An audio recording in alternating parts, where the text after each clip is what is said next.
With Father's Day just around the corner, we're now joined by psychologist Dr. Jean Cirillo. Good to have you with us today. Thank you for having me. Yeah, so the U.S. is leading the world in the rate of children living in single-parent households, with rates more than 3 times the global average. Now, with over 25 years experience in psychology and couples counseling and your expertise in family and parenting issues, how do you see the role and importance of the father in the family? Well, both a man and a woman relate to kids a little bit differently in most cases. For a girl like myself, the father is the first role model for what to look for in a man. If he's good, men are good. If he's bad, men are bad. And for a boy, you know, if they see the father always being aggressive, having a bad temper, that's their role model. That's how you be a man.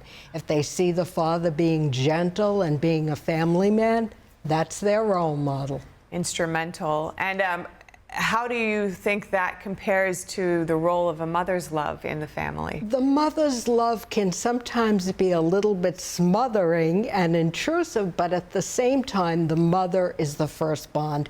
The mother carries the child for 9 months. You can't equalize that, and the mother has the child. The first imprinting is mom and child.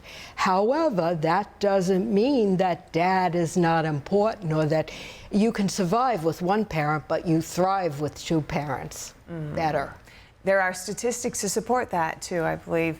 Now, your father has passed on from this life, but you still find ways to honor his presence in your life and remember him, especially on Father's Day. Would you like to tell us about that? Oh, I honored him in my blog. You know, I was with him. I was visiting him in Las Vegas. My mother had passed away and my stepmother had passed away.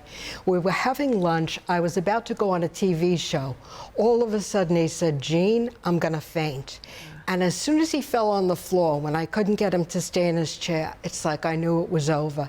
He never complained about anything. He wasn't a hypochondriac. Sure enough, he died that day. Oh, wow. But we were together. We were talking about food. We were talking about the TV show.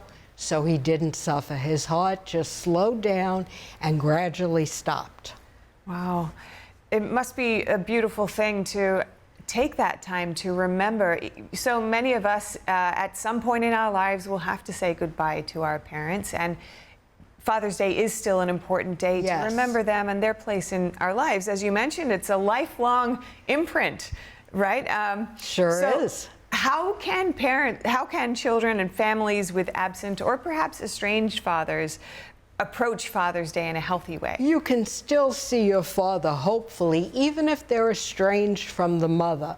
They might not have gotten along with their spouse. It doesn't mean they can't be just as good. But now, working with fathers' rights, which has been around for about 30 years, men have about 50% chance of getting custody of the child if they ask for it. The best is when it's split or joint custody. Half and half, if it can be that way. You know, if they're in the same school district, same friends, you have to work around it. But if the parents will work together, that's the best thing, which is sometimes difficult because if you couldn't get along together to stay married or to stay together, it's a little more difficult when you now have the kids. But like it or not, you're stuck for 18 years, so you have to think about what's good for the children. That's how the children do best. And that organization, Fathers' Rights, is one you work with as a psychologist and attorney, I believe. Yes, and it's national. Yeah, you have tips perhaps for parents who are working on getting along better and mending those wounds? I always suggest co-parenting if possible. Sometimes if you're far away from each other, you can spend weekends with one parent or alternate weekends. If you're in the same school district, you have the same doctors, everything, then that's the best thing. And it's best for the kids too. Usually once the kids are teenagers, they want to live where their friends are and where their school and their activities like sports are. Yeah. That comes first. So digging into fathers and what they're facing today, what are some of the common challenges that fathers face and how can they overcome them? I find very often now, you know, it's more often than not that the mother could earn just as much or even more than the father. And the father has the flexible schedule, especially since 2020, when many people started working from home. So it's not unusual that one or both of them can work from home and can work around the children's schedule when they're not in school. And what advice do you have for single mothers or even single fathers and other caregivers who want to provide that healthy male role model for their children? I suggest teachers. You know, boys do a lot better when they have male teachers in grade school. And the girls do a lot better in high school with female teachers. There's coaches, there's uncles, there's family friends. But it's always best if the parent can still be there, even if they're not physically there. It means more than you could think that they're there in spirit. And what are some ways to support children who may feel a little sad or left out on Father's Day? Well, that does happen. You know, the best thing is if you can have somebody else take them, say, to the father-daughter dance, so they don't have to miss out on that. And if you can provide activities where they have exposure to both fathers and mothers, like school meetings, coaches. So this way you blend in. You don't feel like I'm the only one without a father, you know. Okay, and final thoughts here on how women can support the men in their lives to keep families together and just play that role to the best of their ability. Well, the thing is, don't be selfish. Think of the child. Think that they will be better off in the long run if they have both parents available. And for a while, they might seem like they just want to stay with the one parent because they think the parent wants that.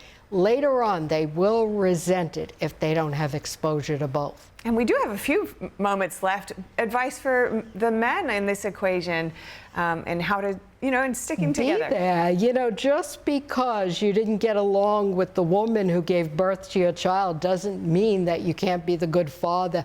Be available, buy them sneakers. You know, don't be selfish about it. Think of the child's needs first. Never use the child as a bargaining chip between the two of you. Spoken from the edges of the front line, I believe, with all of your work taking you right there to the heart of conflicts, often with couples counseling, and you see what people are going through.